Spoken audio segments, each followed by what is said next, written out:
नमस्ते। कलश यात्रा सुरसंग नवरात्रि के कलश यात्रा में आए हुए सभी तीर्थयात्रियों को मैं हार्दिक अभिनंदन करता हूं। और आज मैं अपने इस सरकारी समान ज्ञान में परिचर्चा करने वाला हूं मौर्यकालीन कला और संस्कृति के बारे में। तो मौर्य काल में कला और साहित्य के क्षेत्रों में भी काफी प्रगति हुई।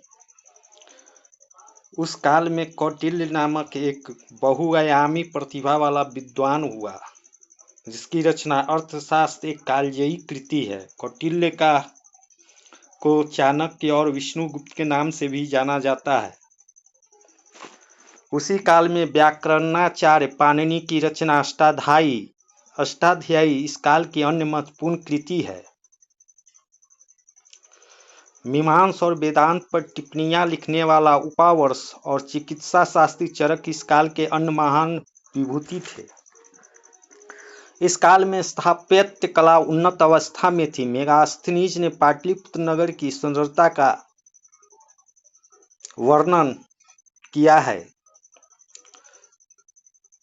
पटना के कुम्हरार में मौर्यकालीन राजप्रसाद के जो अवशेष मिले हैं, उनमें एकाश्म गोलाकार स्तंभ अपनी कलात्मक सुंदरता के लिए प्रसिद्ध है। इस काल की वास्तुकला शैली ईरानी कला से प्रभावित थी। इसी शैली के ऊंचे और भव्य स्तंभ अशोक द्वारा अपने अभिलेखों के प्रचार हेतु भी बनवाए गए। पत्थर के चमकाने की कला इस काल में अत्यंत उन्नत अवस्था में थी। इसका सर्वोत्कृष्ट उदाहरण पटना सिटी के दीदारगंज मोहल्ले से प्राप्त यक्षिणी की मूर्ति है।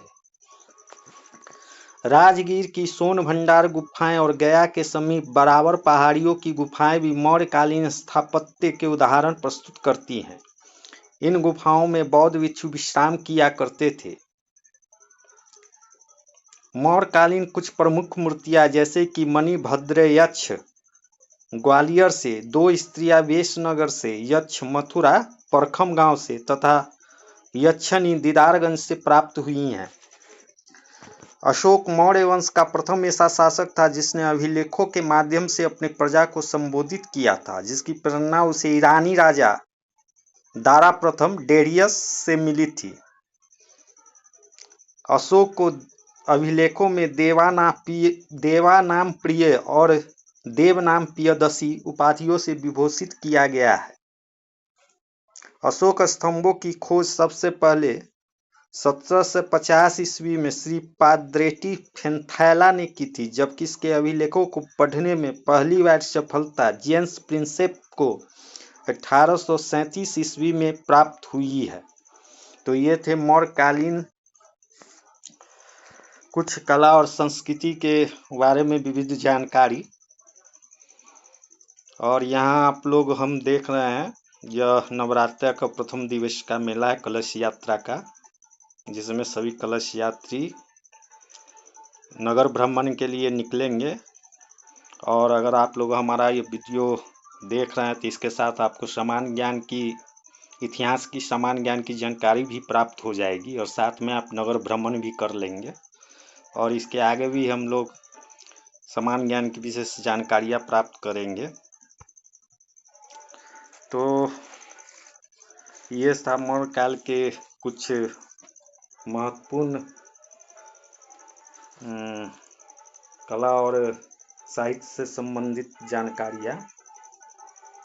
तो इसी के साथ इस कक्षा को यहीं पर स्थगित करते हुए आप सभी को दुर्गा पूजा की नवरात्रा की हार्दिक शुभकामनाएं सरकारी मनोरंजन की तरफ से दिया जा रहा है। आप सभी नवरात्रा में अच्छी तरह से अपने नवरात्रा का त्यौहार को अच्छी तरह से मनाएं और देवियों का नवदुर्गा का आशीर्वाद प्राप्त करें।